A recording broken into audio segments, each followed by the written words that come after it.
Yun, so good morning mga kalapatids. So, update nga pala dito sa amin, no? So, yung baha, nagbaba na rin mga kalapatids, no? So, hindi na rin ganun kalalim katulad hapon. So, grabe talaga. So, kung mapapansin nyo, wala na dito yung mga ibon natin na stock bird dito sa area na to. Dahil nilipat ko rito mga kalapatids, grabe kasing tubig. So, inabot na ito kahapon bago kami umalis.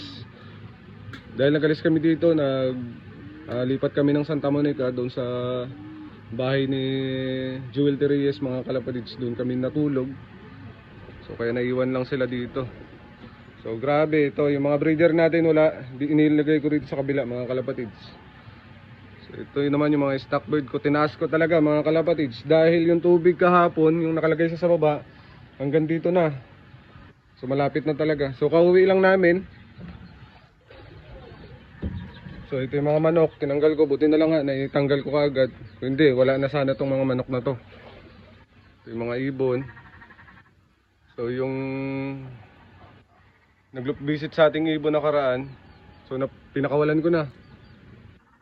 No, so hindi natin siya pwedeng isama-sama dahil baka mamaya may dalang sakit yung ibon na yun. Kaya hindi ko sinama rito. So ngayon, mga gutom na yung mga breeder ko rito. Dahil nagasubo ng inakay, bibigyan ko na. So ito dito, sila Cage 50. So dudungis na nila dahil sa basa ng ulan. Ano mga kalapatids, no? So grabing kalat, grabing linisan ngayon. At sana, awa ng Diyos ay tumigil na. Pero grabe pa rin kulimlim dito. Nagbabagya pa rin umulan. No, yung mga breeder ko rito. Yun.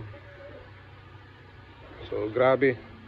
At thank you Lord dahil yun lang naman yung inabot natin. Wala namang nasaktan na napahamak dito, no? So ang ano lang naman ay syempre yun na nga, lahat ng gamit akyat sa loob. Yan, so grabing kalat. Talagang nag-uwi kami ngayon para maglinis. Pero babalik rin kami doon sa tinuluyan namin ngayon dahil ang sabi mamaya pa raw ay uulan pa ng malakas. So sana naman ay maging hindi, sana ay hindi matuloy, no? So yun, so hanggang dito na lang mga kalapatids. Maraming salamat. Bye.